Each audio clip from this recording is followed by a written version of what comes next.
where we delve into the world of management science to help small businesses thrive. My name is Ednil Eugenio and I am your host for this program. Today, we'll be discovering strategies to optimize business operations, focusing on the powerful tools of management science.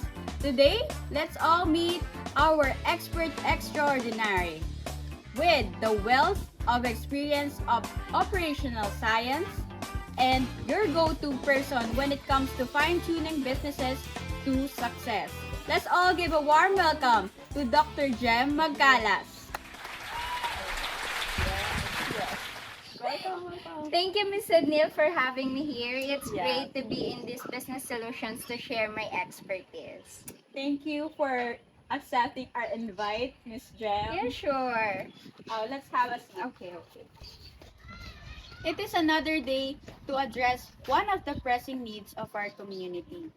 And today, one of our viewers have reached out to us, and Janelle will tell us about their business and the challenges they are facing right now. So, Janelle, can you tell us more about it? Good morning, Ms. Sednil, and to our beloved viewers. We are here in Barangay 7, Poblacion, Calamba City, Laguna to help another business owner on her problem.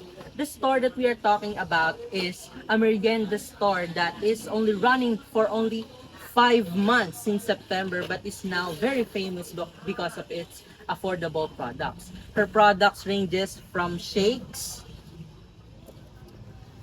to beverages to siomai. But the best sellers are her waffles.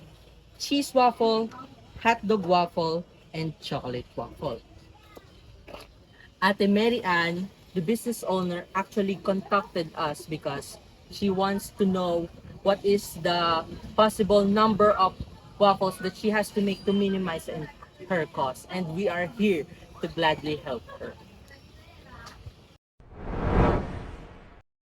Based from what we heard, Miss Jem, do you think that the problem of Ate Mary Ann will be very difficult to solve?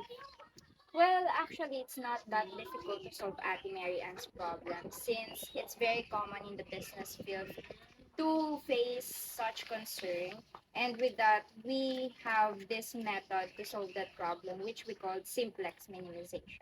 So, this simplex minimization, can you give us a brief overview about this concept?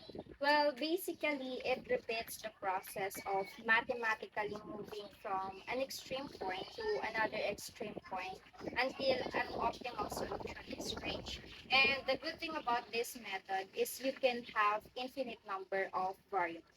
So, when you say we can have infinite number of variables, so can Ate Mary Ann add more flavors to her waffle products and use this method or technique that Yes, you're talking yes, about? that's right. She can use That's very good. more for And other products. that's very practical. Yes. So, what are the details or the information that we will need to solve this problem? Since we are talking about minimization of cost, we must gather information such as the cost of the ingredients itself, of course, and the quantity of ingredient for each product. So, Janelle, do you think you can ask Ate Mary Ann to answer those questions? Yes, Miss Sedney, since we are very prepared, we already asked Ate Marian about that earlier. She said that hot dog waffle is produced at 7.5 pesos, cheese waffle is produced at 6 pesos, and chocolate waffle is produced at 5 pesos. She also said that the waffles is produced with forming major ingredients. The waffle mixture, chocolate, cheese, and hot dog. The mixture is produced at least 7 kilos and constitute to 35 grams for hot dog waffle and 40 grams to each of cheese waffle and chocolate waffle. And the chocolate that she used is equals to 60 pieces. Only the chocolate waffle uses that ingredient. And the cheese is used at most 750 grams, and that constitutes to 12 grams for the cheese waffle. The hot dog waffle and the chocolate waffle doesn't use any cheeses. And hot dog is used at least 80 pieces. That constitute to 1 piece per hot dog waffle. The cheese waffle and the chocolate waffle doesn't use any hot dog. That's all. Thank you, Janelle. And now, ma'am, that we've gathered all the information that we need, what are the steps that we need to do in order to start to solve the problem? So we're going to use those information to set up our equation, which in this method we call objective function and constraints. And then once we have our objective function and constraints, we have to set up a new program by adding slack variables in order for our equation to be balanced, and by also adding artificial variable to prevent our equation in becoming zero.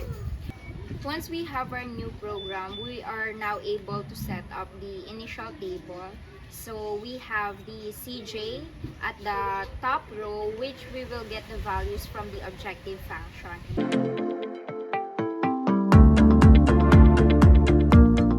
And the ZJ row, which we will get the values by computing each value under the quantity column with each values in their own corresponding row.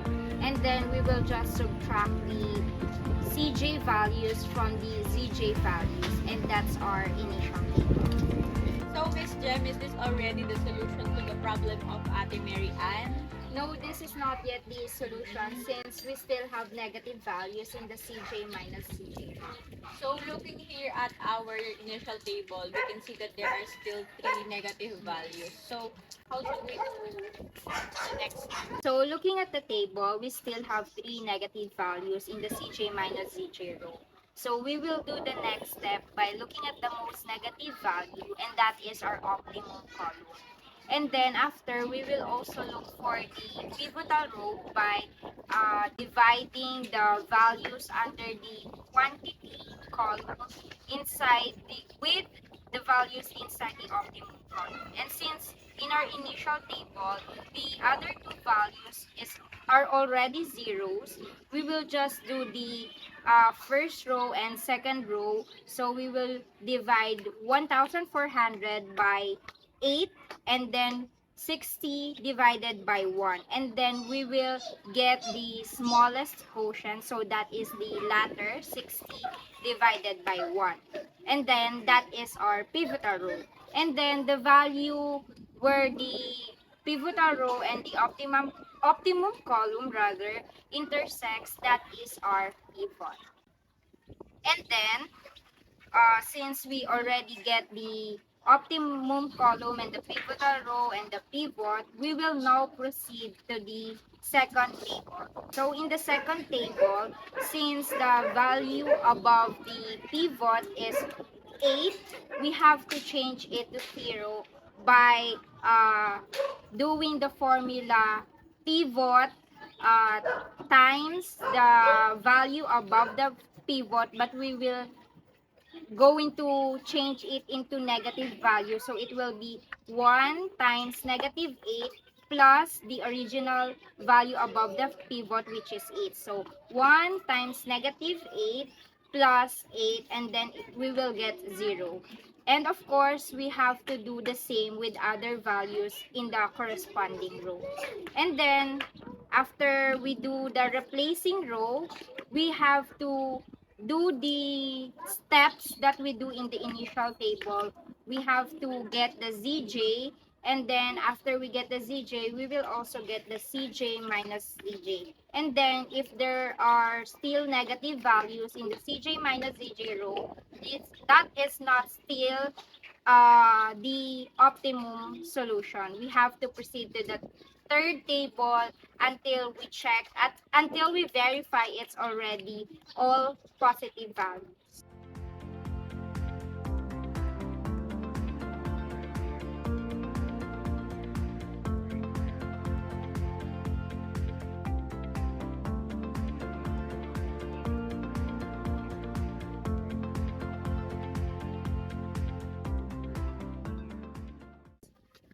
So now we reach table 5 and now we see in the CJ minus ZJ row that there are no negative values anymore. So it is now optimum. So in order to construct the decision, we just going to look at the product column and the quantity column. Wow, thank you very much, Miss Jem, for that very detailed explanation for the simplex minimization. So guys, as a sign of gratitude, Ate Mary Ann has treated us some of her waffle products and sent us here on the studio. Yes. Oh. That's nice. Let's see how this is so famous.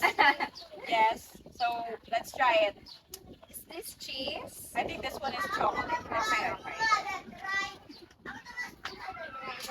Wow, wow, it's so good. So good. Thank you, Mrs. Nito. Thank you to Ate Mary Ann, and thank you, Miss Ednil and Dr. Magcalas. And that's a wrap today, folks. Hopefully, you've gained some valuable insights to level up your game. Once again, this is Sednil Eugenio, and be sure to tune in next time for more Business Solutions.